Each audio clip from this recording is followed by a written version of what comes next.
Hello everyone, I thought I would do a little video, and it is Christmas Eve here in Australia. So I am using my Curiosity system. Now Curiosity system I designed just several years ago now, when I used to work in a restaurant where we had 10 to 15 minutes per client, which wasn't very long when you have a reading, but nevertheless it was a system I designed so that person with their 10 to 15 minutes got short, sharp answers straight to the point. And this is what I'd come up with. So it is a trademarked system under my banner of Tea with Karin. So what is Curiosity? It is a mat and cards and dice, as well as charms. This is all you get in the kit, plus a book. And in the booklet there's a lovely little QR code that you scan, how everybody's so used to scanning QR codes now. And it will take you directly to a video for a video demonstration and explanations as well. But I'll show you everything that it has here. So what we have first is the mat. Now the mat, I designed these in this wonderful spandex stuff that is fully washable, and it's nice and compact. And that was the big thing that I kept hearing from the people, was fuss-free stuff that you can just chuck in your bag and away you go. So the mat itself has 18 images on it, or they are card images, which is just the same as those. So, and what we call the mat is houses. We have 3 rows, all numbered 1 to 6, but you'll notice up here the little teacups are different colours. So top row is a red pink colour, then we've got green, and then we've got blue. And you can even tell it with the card colours in this particular design. Now this design is called Magic and Mystery, and it is one of my favourites because I am a lover of lots of bold colour. So I'll show you how this works. So let me go into it. Now, I always lay my cards upside down, so because I'm a card flipper, not a turner. So we also, you can put them in numerical order if you wish. I just tend to go random wherever I'm drawn.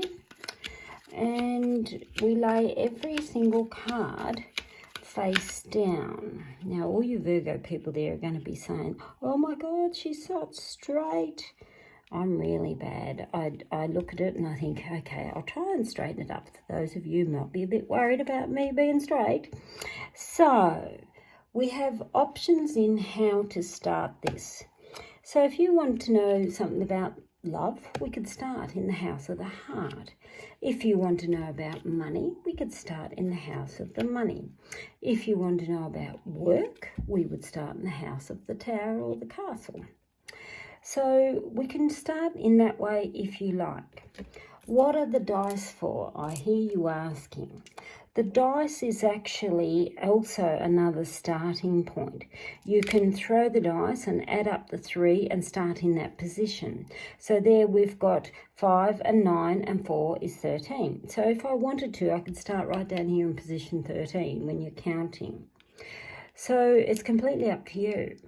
The advantages by throwing the dice is you're allowing fate into your hands. The other things you could start is, and if you have your little charms in a little purse or a little bag, what you can do is you could even draw out 1 charm. And it'll work after a while when you get to know which one. So that there would tell me start in the house of the house. So there is different ways you can use this and start. And you know, none of it really matters. It's what you feel drawn to. Now the only thing you need to know what you're looking at is these coloured rows. And a good idea when you are starting out is just tilt these cards. So you always remember one pink, green, red, red, blue, green, what have you. You know what I mean. So that's the main starting point. Now I'm actually going to throw the dice for the starting point of this, and I'm actually just going to do a little reading of what does the month of January hold for all of us, not a particular person. So I'm going to be reading this as what does the month of January hold for all of us. So it'll target different people, different way of life and different situations. So I'm doing this as a collective. Right, dice. So we've got 5 and 5 is 10 and 2 is 12. So I'm starting in position 12. Now remember, 6, 12. Right, now this is how we are reading the layers. We have the scales and we've got the money. So there, for starters, would tell me January starting off may be about balancing, literally balance your budget in and around money and financial matters. It could also explain, though, some of you may be looking very strongly at work contracts or agreements or loans and documents around money matters.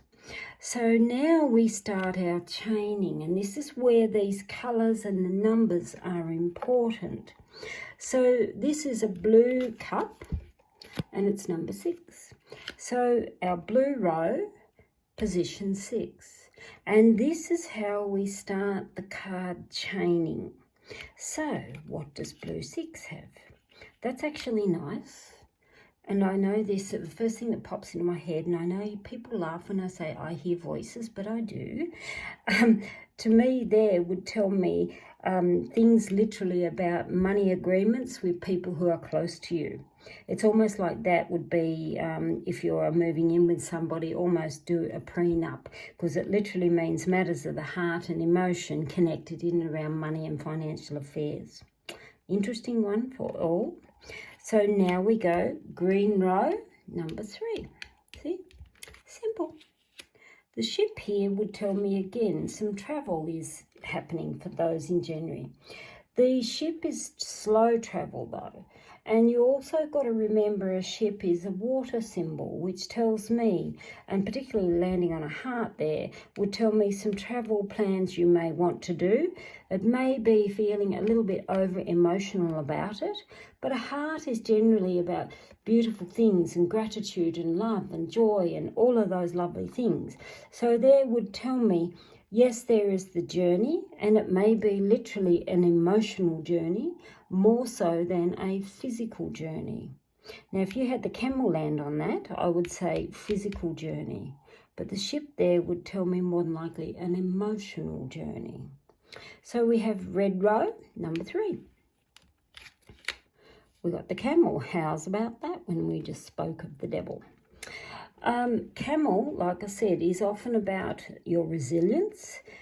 Don't be afraid of the road ahead that may, yes, be a little bit on the bumpy side.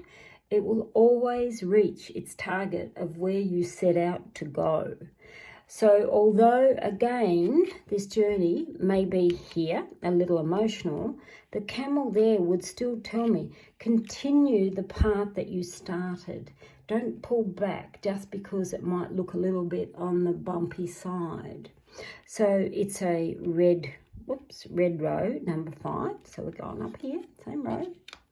The spider there on the camel, there's where your bump's coming in the road.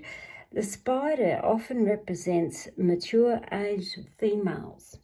So those of you who might have the mother-in-law from hell or something like that, particularly on the camel, would tell me, don't get sucked into someone else's drama. It generally is, yes, female entities with a spider, but it's on its positive there would tell me, use your own magic to work your way through a problem when someone tries to literally get in your face. And there, again, I just look at it and say it does tend to be more of an older female. So green 1, so we're down here. The bat. Something from your past may come up. It's sitting on the spider, which tells me you have to really think outside the square and use your headspace, your smarts, your think out of the box mindset in order to overcome any problems that may arise. The bat are often about shadows of the past, so it does tell me something or someone may pop up in the past, in and around that January. So use your head wise. So we then go to red 6. The scales.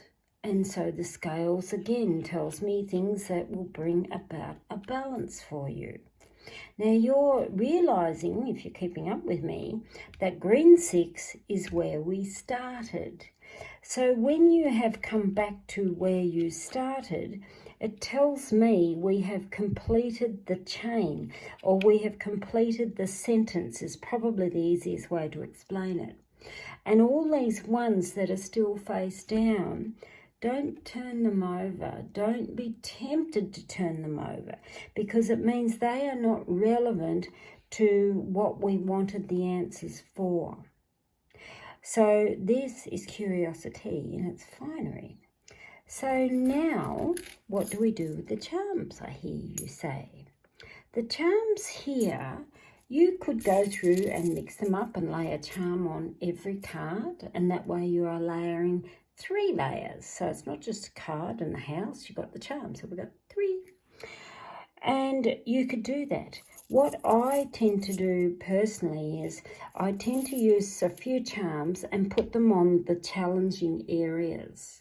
Like this, for instance, we've got the spider over the camel. So it does tell me someone who's trying to literally be in your face to block the journey. So if I just mix up and I put a couple of charms, we've got the ladder. The ladder is a very good sign because it means rise above the problem. The spider on spider would indicate to me, though, they are a real tough nut and probably someone that's not going to back down easily. But your ladder is absolutely fabulous because it means you will get past this.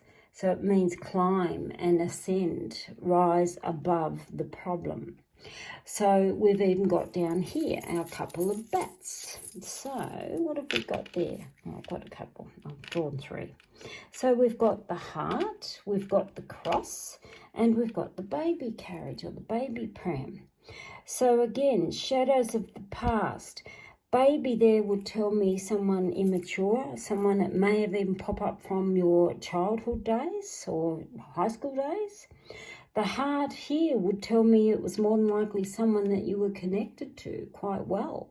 And the cross here would tell me again, don't feel obligated or spiritually bound to do anything that you don't feel you have to. The heart is the best, which is almost like kill them with kindness. They'll have no option but to dissipate. So that is how we use and read curiosity. So, and we start and we chain, and it's like writing a paragraph in your journal. And that's a good way to start. So there is the month of January for everybody as a collective. And I just want to say thank you to every one of you for all your support throughout these very difficult couple of years worldwide with COVID. And I really look forward to seeing lots of you and your readings. And I just want to say thanks for sticking by us. And I hope you all have a really, really lovely Merry Christmas and a nice holiday break, if you get to have that break. And if you don't, put your feet up for at least an hour or 2. And don't forget to check on those people who are around you who may be alone.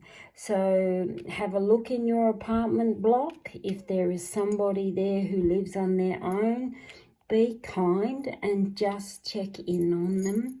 You'd be amazed how much you can delight someone's day by just saying, I'm just checking to see, are you okay? And it's something that's really important. So have a great day and a Merry Christmas to all.